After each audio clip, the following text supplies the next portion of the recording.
नमस्कार दोस्तों, आज हम बात करने वाले बेनाड्रिल कफ सिरप की, जो कि एक बहुत ही फेमस सिरप है फ्रेंड्स। ये 150 ml का पैक आता है जिसका प्राइस है 99 रुपये। आज हम बात करने वाले हैं इसके यूजेस के बारे में, इसके डोसेज और इसके साइड इफ़ेक्ट के बारे में। सबसे पहले अगर हम बात करें इसके यूजेस की, तो इसका यूज़ किया जाता है खांसी, सूखी खांसी, सर्दी और गले की खराश के लिए हम इसका इस्तेमाल कर सकते हैं। डोसेज के बारे में बात करें तो फ्रेंड्स, ये 2 साल के छोटे बच्चों को आप नहीं दे सकते। जो 2 साल से कम के बच्चे हैं उन्हें आप ये सिरप ना दें।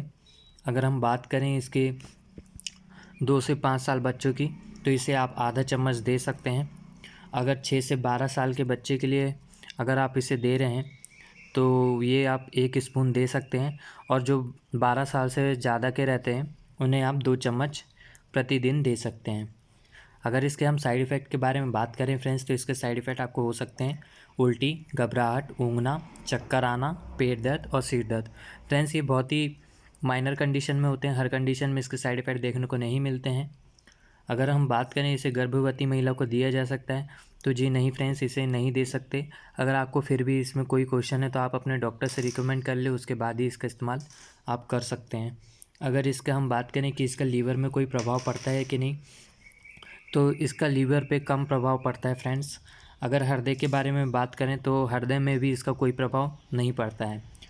अगर आप डिप्रेशन, दमा, हृदय रोग, गुर्दे के कैंसर, लीवर रोग, अगर ये सब से आप बीमार वगैरह हैं, या अगर आपको ये सब बीमारी वगैरह हैं, तो आप इस सिरप का यूज़ ना करें। और अगर आप कर भी रहे हैं तो पहले अपने डॉक्टर से पूरी तरीके से जानकारी ले लें, उसके बाद ही आप इसका इस्तेमाल करें। फ्रेंड्स, तो यही था, मैंने आपको इस सिरप के बारे में पूरा डिटेल से बता दिया है। और एक बात और रह गई फ्रेंड्स, जब भी आप सिरप को यूज़ करते होंगे, वैसे काफ़ी लोग तो जानते हैं, लेकिन जो लोग नहीं जानते उन्हें मैं बता दूं कि जब आप सिरप का इस्तेमाल करते हैं तब उसे पहले यूज़ करने से पहले शेक कर ले कुछ इस तरह से, उसके बाद ही इस सिरप का उपयोग करें, या कोई भी सिरप का उपयोग करें। इससे होता ये है कि जो सिरप रहती है वो अच्छे से वर्क करती है। ओके फ्रेंड्स, तो यही था आज के वीडियो में। अगर इससे रिलेटेड आपको और भी कोई क्वेश्चन हो तो आप मुझे कमेंट पे पूछिए, मैं जल्द से जल्द रिप्लाई करने की कोशिश करूँगा। वीडियो देखने के लिए धन्यवाद। अगर वीडियो पसंद आया तो चैनल को सब्सक्राइब कर दीजिए और वीडियो को लाइक कर दीजिए। Thank you.